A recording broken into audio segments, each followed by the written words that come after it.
Hi, I'm Stephen Wessner, CEO of Predictive ROI and host of the Onward Nation podcast. And I want to share some insights into a question that I'm often asked by business owners who are considering having a YouTube channel or a blog or a podcast of their own, and where they're going to be interviewing some of their best prospects or interviewing complementary thought leaders. And the question is that is often asked to me is, Stephen, how do I become a great host? So that's what I want to share with you. Several nuggets that are right out of my book, actually, Profitable Podcasting. But I want to share them with you here so you can take them and apply them right away into your business, into your show, into your content platform, so that you can be an even better host than you currently are today. So my first ingredient in the overall how to be a great host recipe is practice. And I know that is going to sound maybe a little bit basic. It may be, well, duh, of course I need to practice. But the key piece is practicing and then actually publishing or airing your content. And this is one of the lessons that I relearned when studying Amy Landino's book, Vlog Like a Boss. I thought that she was so on point with this. And what I mean by that is oftentimes we practice, but never air it, or we never click publish, or we never put that content out onto our website. And the key piece in doing that, as you hear me ask at the close of every one of our episodes, whether that is in our podcast or here in YouTube, is please give us the feedback. Practicing without actually airing or publishing it, you're not giving yourself the opportunity to get the feedback. And sure, some of the feedback is going to be difficult. It might damage your ego a little bit. It might not feel awesome if somebody's being super critical or taking pot shots at you, or you might get some troll comments. I get that. But unless you publish, unless you go through that process of actually recording and then airing it, you'll never get the true feedback. Sure, you might get a little bit more familiar with the tech and behind the mic and so forth.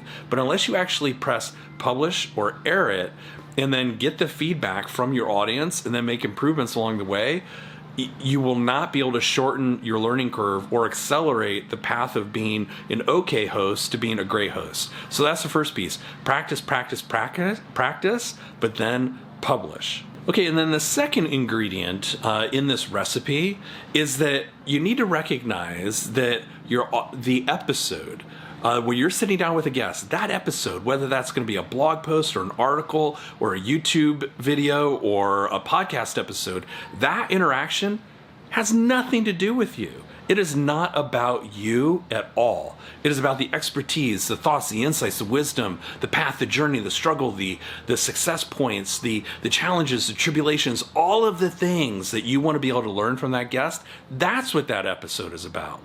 So recognizing that the episode is not about you, and it is about the person you're sitting across the desk from, or through a Zoom call or Skype connection, so they are the star of that episode. And so your entire goal through that conversation is not to make them look good from a patronizing perspective, but to draw out of them all of the things that are going to be super, super helpful to your audience. So recognize that your guest is the star of that episode.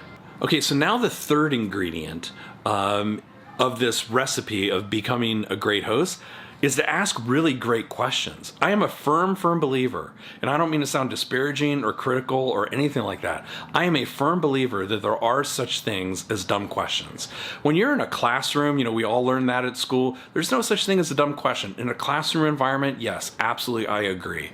But when you're sitting across the table from one of your Dream 25 prospects or somebody influential in your space, a thought leader, an expert who is going to be super, super helpful to your audience, there is the such thing as dumb questions. Absolutely. So what does that mean? You want to be prepared. You want to be prepped. You want to know that person's business. You want to have been to their website. You want to understand their bio and a little bit about their path and journey and so forth. And so because there are dumb questions, you want to be researched and prepared and so forth before you walk into that interview. In addition, you want to make sure you take lots of notes. Take a ton of notes during the conversation, whether you're in person or through Zoom and so forth, and let that other person know that you're taking notes. When your guest shares a really great point, give a pause and say, I'm sorry, I'm just trying to jot all of that down in my notes, and then take what they've shared with you and use that to formulate future questions. So you ask the first 2, 3, 4 questions that you had prepared in advance of the conversation, and then based on their answers of those 2, 3, 4, 5 questions, you then come up with additional questions that are based on what they just shared with you, right? And so then that does 2 things. 1, it shows that you're super, super interested in what they're sharing with you. And 2, that you're asking questions that are right in their wheelhouse, that are deep into their expertise and things that they're able to answer and be really, really helpful to your audience. And so that then makes it a great, great conversation. So take lots of notes, and by doing so and being prepared to go into that interview in the first place, but then taking lots of notes when it's going on, that helps you avoid the possibility of asking a question that doesn't put you in the best light with your guests. You want to avoid that at all cost. Okay, so then the 5th ingredient into this recipe of how to become a great host is to make sure that you reflect back to your guest what he or she just shared with you. And again, not in a patronizing perspective, but in a perspective, or from the perspective that it actually encourages them to go a little bit deeper. For example, let's say that I'm interviewing a guest and she just shared a really wonderful point, a real key golden nugget that was at what I think was at the beginning of a story, but she shared a little bit of it, and there was a really big learning opportunity. Then I might say something, back to her like this. Say, Nicole, that was a really, really important lesson, and I understand why you just shared that. That is awesome. Thank you very much for doing that. Let me give that back to you and make sure, though, that I'm tracking with you 100%. And then I'm going to share whatever that lesson was about scaling or hiring or firing or marketing or accounting or finance or whatever. I'm going to share that back to her. And then I'm going to, after I shared it back, I'm going to say, now, did I get that right? Am I tracking with you 100%? And then Nicole is going to knows that I'm paying attention, is going to say, yeah, Stephen, you were tracking. And then without me even asking, she's going to take that lesson deeper. And it's going to help us peel the onion to another level of learning that is not only going to be amazing for our audience, but it's also going to be amazing for me, because I can take that next level, slice it into a couple of different levels, and that then tees up a couple of other questions that I want to make sure that I ask her during the remainder of the interview. So reflecting back to your guest what he or she just shared with you is a great way to peel the onion, as I like to say, and go even further behind the curtain and know more about their story and the lessons they learned along the way.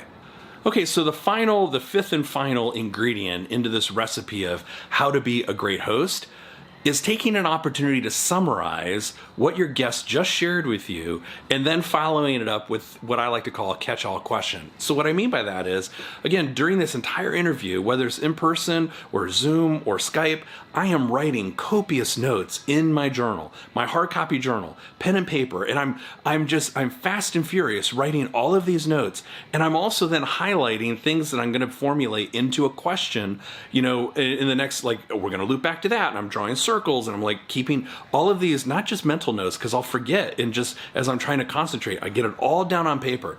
So then at the end of the interview, I'll say something like, again, Nicole, hey, thanks very much for taking the time to come onto the show.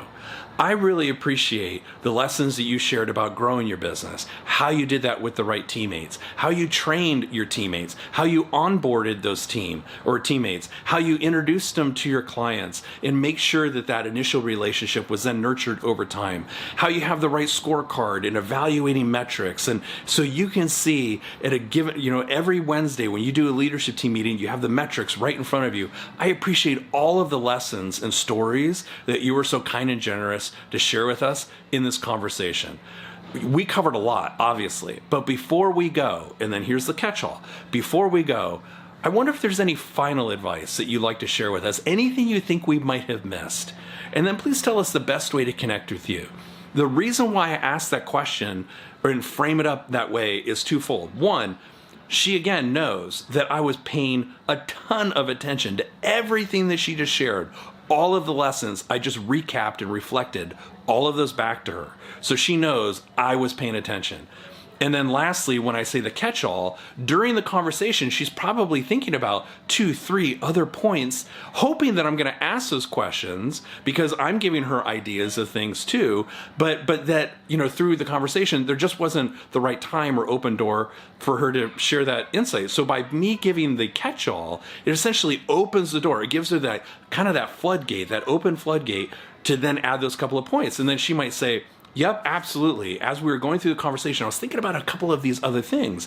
And then she shares those. And now what we have is this great conversation from end to end where she felt like the star because she was. She felt complimented because I reflected, the pieces of expertise back to her and the lessons learned because she shared a ton of them. And then I reflected and I took a ton of notes and then I asked the catch-all question. So now she leaves that interview feeling really, really good about the exchange of her sharing her expertise with our audience. Super, super helpful. So if you want to go deeper, I believe it's chapter 10 in Profitable Podcasting, where there's a full checklist of how to be a great host. I hope that was helpful for now. If you have questions or concerns, as always, we love it when you use the comment field below this video. Give us a thumbs up, thumbs down. I guess it's thumbs up or thumbs down, and then whatever your question is, and I'm happy to answer those in full transparency. Until next week, thanks for taking the time to be here. Onward with gusto.